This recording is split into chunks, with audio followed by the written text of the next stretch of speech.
Hello everyone, myself Paula Mawala, Assistant Professor of EC Department at LG Instrumental Technology. Welcome to the session of Digital System Design.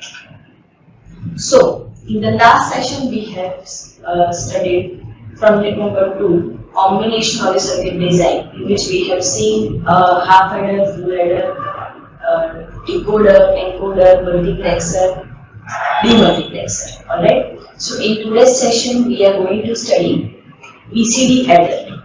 Now, what is adder? See, the adder is used to perform the addition operation, like it will be used for performance of digital addition, alright? So, it sums the amplitude of two input signal. So, the representation of adder can be a BCD, that is a binary coded decimal, or the existing. Okay. So, a processor is used to calculate the addresses, table indices, and the similar operation. Okay. So, what are the types of adder? See, we have studied different types of adder from unit number 2, that is the combinational circuit design. The adders are half adder and the full adder. Okay. So, half adder is having two inputs and the two outputs, sum and the carry. Alright. So, this performs the addition of single bit of two input. Alright. See, we have two inputs like A and B. Two outputs are like sum and the carry. Okay. As there are two inputs, total 4 combinations are there. Alright. So, apart from this 4 combination, we will get the sum and carry output for the different combination of the input. Alright. So the half adder is the computational device which adds a true binary digit. Alright. But the disadvantages, the carry is not going to be added for the further addition of bits. Okay. For 0 input, it will give you the sum output 0 and the carry output 0. The input combinations are 0 and 1. The output is equals to, sum is equals to 1, carry is equals to 0. Likewise, for inputs A and B, both are 1, 1. Then, what are the outputs? Outputs are sum is equals to 0 and carry is equals to 1. Right? So, to overcome the disadvantage of half adder, we are going to use a full adder. Alright. So, full adder is also a computational device. It is also a combinational circuit. Why? Because its output depends only on the present state of the input. Alright. So, it has a 3 input A, B, and C in. What is C in? C in is the carry from the next its adjacent bit, lower adjacent bit. Alright. See, the inputs are A, B, and C, and the outputs are like sum and the carry. Right? So, there are 3 inputs. So, total combinations are 8. 2 raised to 3 is equals to 8. Right?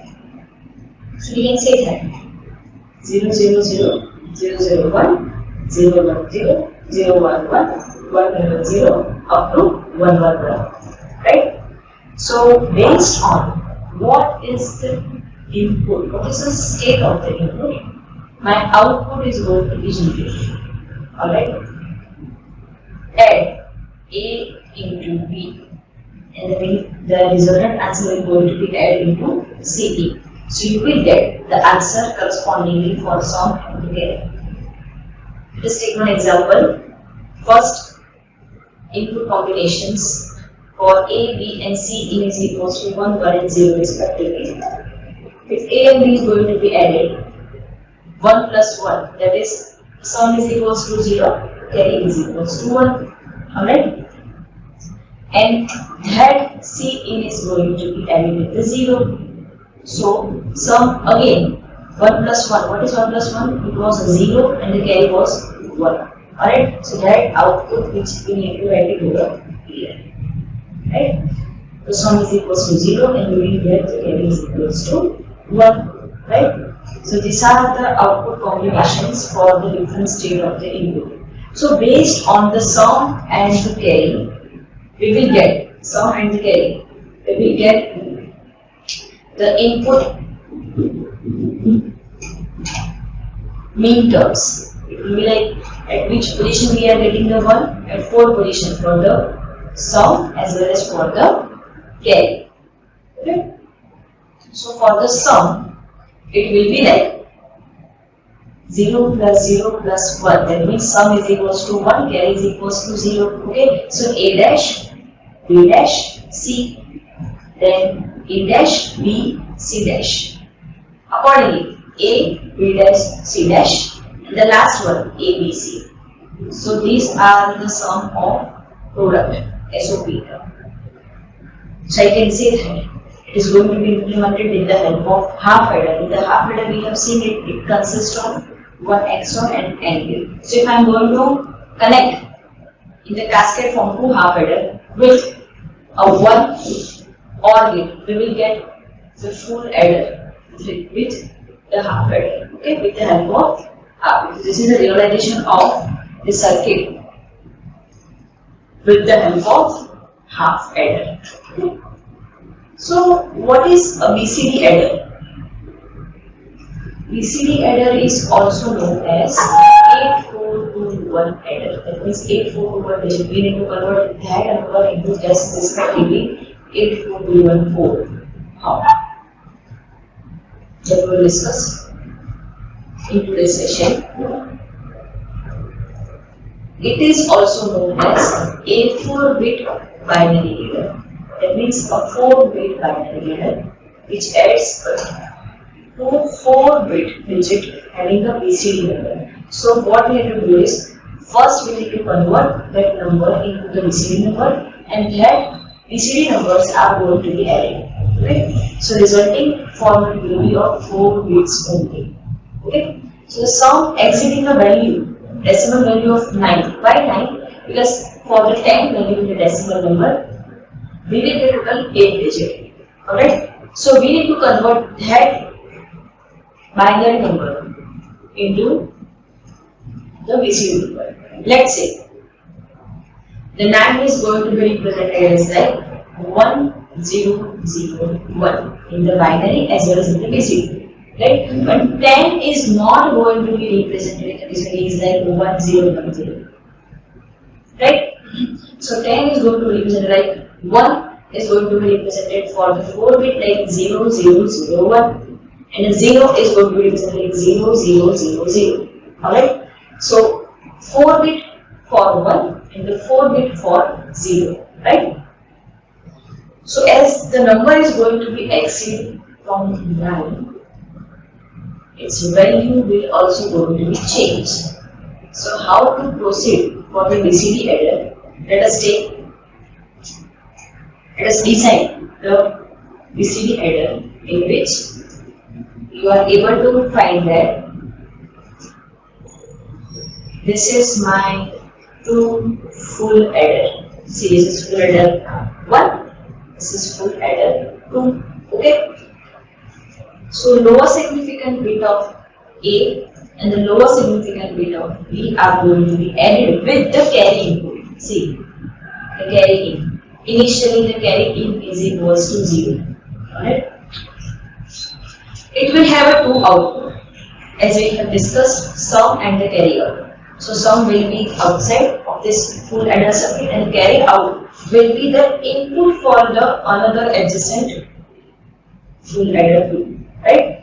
So the other inputs, most significant bit of B and the most significant bit of A are going to be added, and its sum output will be at that side. And the carry out is a final carry. Alright? So we have the 2 outputs, sum and the carry. Right? So this is the example of 2-digit BCD adder in which we are going to add a 2-bit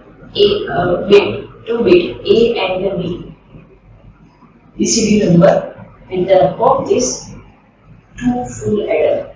So this diagram is known as the 2-digit BCD adder. Now, how to convert the decimal number into the BCD and in the binary. Okay, I am going to represent you the difference between what we mean by binary coded decimal and what is binary number. So the number is given as 12. Now base 10 is represented over here. So it signifies this is my decimal number. Okay. Convert this decimal number into binary. We know that. Convert result of this binary divided by 2. You will get 1100. It is nothing but 8, 4, 2, 12. 8 plus 4, 12. Okay, 12 is there. Right? Now how to convert this number 12 into the BCD? So 1 is going to be represented in the 4-bit binary. Right? So 1 is represented like 0, 0, 0, 1. And 2 is going to be represented like 0, 0, 1, 0. So this is the 4-bit for 1, this is the 4-bit for 2. Okay? So this is the binary coded representation of 12 number. As this decimal number is going to be represented in the form of this binary number, that's why it is called the binary coded decimal for each digit, right? Now what is the function of BCD adder? The function of BCD is to add a 4-bit number, right? And if its sum is going to exceed above the 9, then we need to perform the separate operation. What is that operation? That we will discuss right now. So the functions of BCD adder is a 4-bit BCD code which is used to represent 0 to 9 digit. Okay. So adding the BCD number using the BCD adder is the function of BCD adder. So if after addition, if my sum is going to exceed the number from 9, we need to add a 6, and that sum will be valid only after the addition of 6 to that particular number. Alright? How it will be done? So the addition will be with a BCD adder like this. Over here, the maximum sum would be a 9. Okay. But if the carry from the previous digits are equal, then that carry is going to be preset like 1 and 9.